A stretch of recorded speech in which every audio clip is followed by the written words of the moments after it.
1, 2, we know what to do.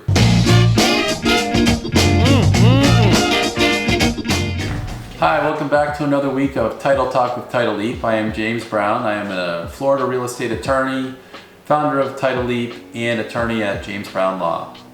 So today I want to talk to you guys about dual agency. So that's a realtor that's representing the buyer and the seller simultaneously in a transaction, and how to handle potentially damaging information in a real estate transaction. So what I like to do is tell you guys about events that have come up over the last week and talk about them in Title Talk. And so I get received several calls.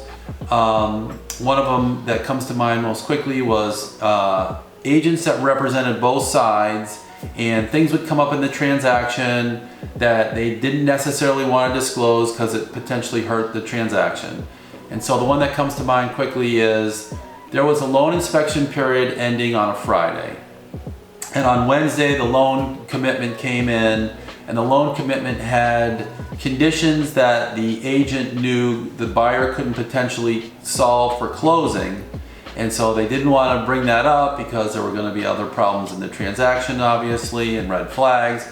And so what the agent's duty is, you have to think to yourself, what would I do if I represented only one side? That's how you have to behave when you represent both sides, even though you know it could hurt the deal. In other words, don't conceal information that you think is going to hurt the deal because you're on both sides, because that'll ultimately hurt you. So in this situation, the agent called and I said, this is what you got to do. You got to tell the seller during the loan inspection, the loan approval period, whether you've got the loan or not. You don't have to produce the commitment, a copy of the commitment. We'll talk about that in another Title Talk. But you do have to give written notice under the FAR 2017 as is, whether you did or didn't get the loan. Otherwise, you're going to be deemed as getting the loan. So I told the realtor simply, tell the buyer that the loan inspection period ends in 2 days.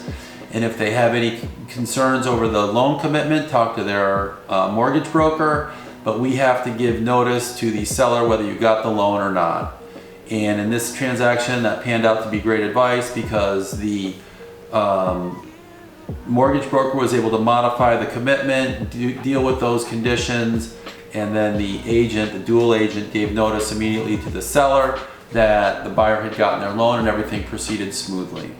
So the main takeaway here is, if you're representing both sides, you have to disclose information, say that the buyer is aware of, that would potentially hurt the deal, even if you know it's going to hurt the deal. When you represent both sides, agents have to act basically like a conduit. You're just the conveyor of information. You don't give opinions, you don't give anything except for the facts, and you want to make sure everybody is fully apprised of the transaction. Dual agency can be tough. If you have any questions, as always, give me a call. I'm happy to talk about this stuff 24/7. Text is best, and I'll get right back to you.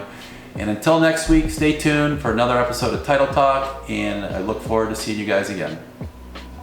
If you're a Florida realtor, or you just really like our content, head over to newpathtitle.com. Explore our realtor resources, submit a question to be discussed on our next show, or sign up for realtor resource newsletters. We talk about real estate business, law, tech, and everything in between. See you next time.